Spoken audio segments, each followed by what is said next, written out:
পবিত্র ঈদ মিলাদুন্নবী সাল্লাল্লাহু আলাইহি সাল্লাম উদযাপন করা যাবে কিনা, অনেকে এটাকে জায়েজ মনে করে। এখানে আপনার অভিমত কি? দেখুন, আমি অভিমত না দিয়ে কয়েকটা প্রশ্ন রাখবো, অর্থাৎ প্রশ্নের উত্তরে আবার পাল্টা প্রশ্ন আমি ছুড়ে দিতে চাই, বিশেষ করে যাদের এটা নিয়ে সত্যিই জানার আগ্রহ আছে। অনেকে তো প্রশ্ন লেখেন জানার জন্য না, প্রশ্ন লেখেন হলো ওনার পক্ষের মতটা বের করে আনার জন্য। আমি বলতে চাই যে সাধারণত আমরা সাধারণ মানুষরা যে হুজুরের ভক্ত আমরা তার কথা শুনি। যে হুজুর মিলাদুন্নবীর পক্ষের, তার ভক্তরা মিলাদুন্নবীর পক্ষে কথা বলে এবং সেরকম দলিল খুঁজে বের করে সোশ্যাল মিডিয়াতে সেটা নিয়ে লেখালেখি করে। আর যে হুজুর মিলাদুন্নবীর বিপক্ষে, ওনার ভক্তরা মিলাদুন্নবীর বিপক্ষে তারা ক্যাম্পেইন করে, কাজকাম করে। আমার কথা হলো যে আপনি হুজুরদের পক্ষ বিপক্ষ না নিয়ে কয়েকটা প্রশ্নের উত্তর খোঁজার জন্য আপনি নিরপেক্ষভাবে চেষ্টা করেন। আপনি নিজে একটু সচেতনভাবে, সতর্কভাবে, অনুসন্ধানের দৃষ্টি নিয়ে এই প্রশ্নগুলোর উত্তর খোঁজার চেষ্টা করেন।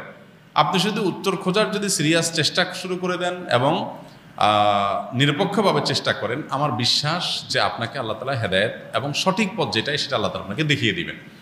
শর্ত হলো আপনি আগে গিয়ারটা নিউট্রালে এনে তারপরে খুঁজতে হবে।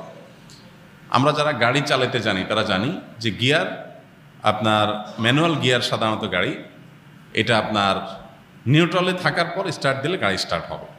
গিয়ার একটা দিয়ে রেখে দিয়েছেন আগে, এরপর আপনি স্টার্ট দিচ্ছেন, তাহলে গাড়ি কি হবে না? স্টার্ট হবে না, গাড়ি দৌড় দিবে, লাফ দিবে, সেটা সঠিকভাবে সার্ভিস দিবে না। এখন আপনি নিজে আগে মিলাদুন্নবীর পক্ষের অথবা বিপক্ষের একটা গ্রুপের থেকে এরপরে বলতেছেন হ্যাঁ এই ব্যাপারে আপনি কি বলেন, কোরআন হাদিসে কি আছে, আপনি জানার চেষ্টা করছেন। এইভাবে আপনি আসলে সত্য জানতে পারবেন না। সত্য জানতে হলে আপনাকে নিউট্রালে থাকতে হবে যে ঠিক আছে, আমি এটা নিয়ে অনুসন্ধান চালাই, পড়াশোনা করি, স্টাডি করি এবং আমার স্টাডির পর নিরপেক্ষভাবে সত্যিটা জানার জন্য আমি চেষ্টা করি। আল্লাহ তাআলার কাছে দোয়া করি আল্লাহ যেন আমাকে হেদায়েত করেন, গাইড করেন, তাহলে আপনি ইনশাআল্লাহ সঠিক পথ পাবেন। এবার আসেন প্রশ্নগুলো কি কি। এক নম্বর প্রশ্ন হলো, নবী করিম সাল্লাল্লাহু আলাইহি সাল্লামের যেদিন জন্ম হয়েছে, মিলাদুন্নবী মানে হলো নবী সাল্লাল্লাহু আলাইহি সাল্লামের জন্ম, এটাকে কেন্দ্র করে উদযাপন, আনন্দ ইত্যাদি। প্রশ্ন হলো, নবী করিম সাল্লাল্লাহু আলাইহি সাল্লামের যে তারিখে জন্ম হয়েছে সেই তারিখটা কি চূড়ান্ত এবং অবিতর্কিত কিনা, অর্থাৎ অমুক তারিখে তিনি জন্মগ্রহণ করেছেন, ইতিহাসবিদগণ এ ব্যাপারে একমত কিনা বা হাদিস গ্রন্থগুলোতে এটা সুস্পষ্ট আসছে কিনা, এটা আপনি একটু জানার চেষ্টা করেন। আপনি যদি খোঁজ করেন, অনুসন্ধান চালান, তাহলে কিন্তু আপনি জানতে পারবেন, জানতে আপনার কষ্ট হবে না খুব বেশি, যে আসলে নবী সাল্লাল্লাহু আলাইহি সাল্লামের জন্মের তারিখটা এটা চূড়ান্ত কি চূড়ান্ত না।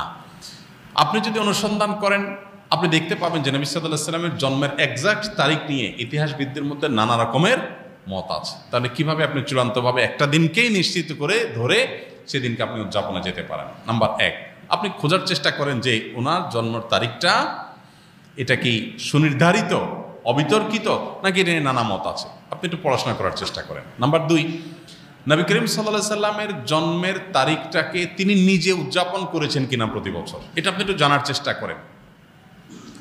তিনি যদি নিজে নিজের জন্ম উদযাপন না করেন, তাহলে তার সিনিয়র সাহাবী যারা, চার খলিফা আরও যারা আছেন, এই সমস্ত সাহাবীরা কেউ যারা নবী সাল্লাল্লাহু আলাইহি ওয়াসাল্লামকে সবচেয়ে বেশি ভালোবাসতেন, নবী সাল্লাল্লাহু আলাইহি ওয়াসাল্লামের ভালোবাসার দোহাই দিয়েই তো আমরা এটা করি, তো তারা যারা নবী সাল্লাল্লাহু আলাইহি ওয়াসাল্লামকে এর ভালোবাসায় যারা উত্তীর্ণ হয়ে গেছেন, ভালোবাসায় যারা প্রমাণিত, তার আশেকে রাসূল বলি, যেটাই বলি আমরা তথাকথিত, এই জায়গাটায় যারা ইতিমধ্যে প্রমাণিত হয়ে গেছেন, সেই সাহাবীরা যাদেরকে কোরআনে আল্লাহ সার্টিফিকেট দিয়েছেন নবী সাল্লাল্লাহু আলাইহি ওয়াসাল্লামের আনুগত্যের ব্যাপারে, ভালোবাসার ব্যাপারে, সেই মানুষগুলো নবী করিম সাল্লাল্লাহু আলাইহি সাল্লামের জন্ম দিবস উদযাপন করেছেন কি করেন নাই, আপনি এই বিষয়ে একটু খোঁজ নেন, তথ্য উপাত্তগুলো ভেরিফিকেশন করেন, যাচাই করেন।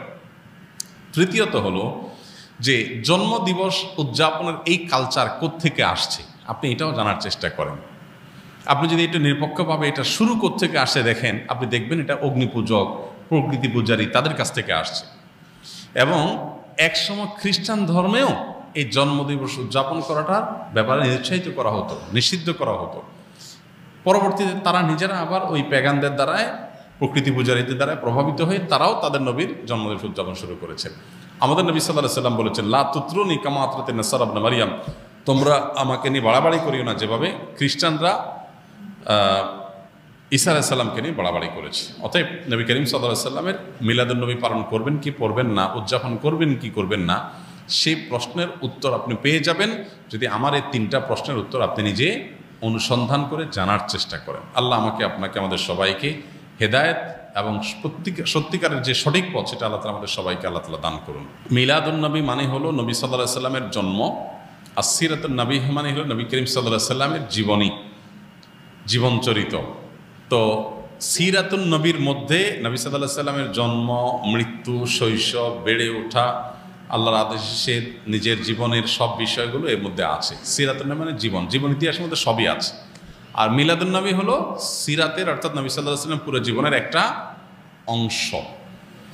এটা হলো একটা পার্থক্য। আর একটা বিষয় হলো যে মিলাদুন নবী এটা আসলে উদযাপন বা অনুসরণ করার বিষয় না। নবী সাল্লাল্লাহু আলাইহি সাল্লামের জন্মকে আমরা চাইলে অনুসরণ করতে পারবো না, যে উনি যেভাবে জন্ম হয়েছেন, যে তারিখে হয়েছেন ওই তারিখে আমি হব, এরকম কোনো অপশন নাই তো। কিন্তু সিরাতুন নবী যেটা, এটা কি করা যায়?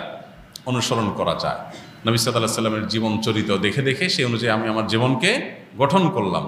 তো এটা হলো মূলত আমাদের জন্য গুরুত্বপূর্ণ। আমাদেরকে নবী সাল্লাল্লাহু আলাইহি সাল্লামকে আল্লাহ দিয়েছেন তাকে অনুসরণ করার জন্য। তাকে অনুসরণ করার নামগন্ধ নাই, কিন্তু তার মহব্বতের দাবি করে আমি যাচ্ছে তা করে বেড়ালাম, তো এটা আসলে ইসলাম হতে পারে না। অতএব আমাদেরকে নবী করিম সাল্লাল্লাহু আলাইহি ওয়াসাল্লাম অনুসরণ করার চেষ্টা করতে হবে।